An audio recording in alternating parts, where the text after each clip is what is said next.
The Interfaith Alliance and the 185,000 members we have nationally, coming from over 75 different religious traditions, take seriously the problem of hate in our society, and with a mission of promoting the positive and healing role of religion, cannot rest or be satisfied with this nation until we take another important step in claiming the vision that came from our founders and moving it to another level of fulfillment.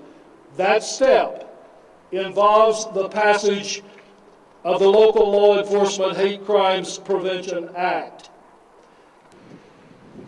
Some people are saying, and I am sad to say that many of them are leaders in the religious community, some people are saying we don't need this piece of legislation because it will prohibit us from preaching the gospel. Ask them what gospel? What gospel preaches hate? Some people say, well, this will just let all kinds of extreme individuals get away with all kinds of stuff, really dangerous stuff, like cross-dressing, a part of the argument that has been put forward.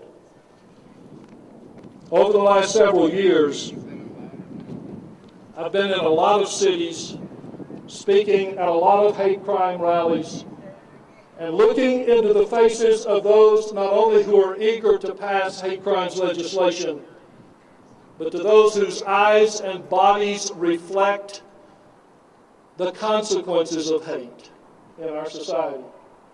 I'll never, ever forget standing in a situation very much like this in Miami, Florida, speaking to a group of teenagers and younger who were gays and lesbians. And when they heard a religious leader say, "You have a right to be a part of this country without fear," they acted as if they were in a different land and had never heard such a promise before.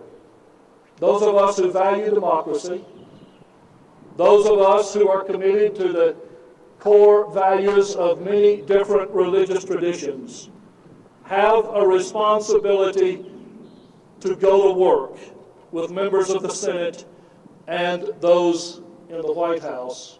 Because as you said, dear brother, hate is neither an American value nor a religious value. Don't let anybody tell you it is.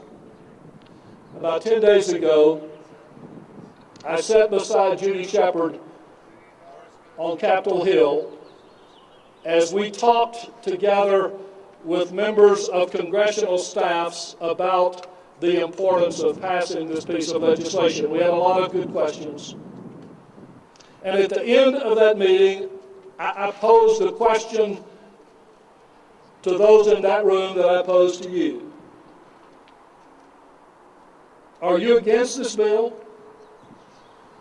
And if you are, will you tell me why? Will you tell me the values that make you against this bill? And then will you tell me if those values are democratic values or are they the values of your religion? And if you don't find those values in your democracy or in your faith tradition, how possibly can you vote against this piece of legislation? Say it with me again. Legislate against hate by 08. One song more, and we're through.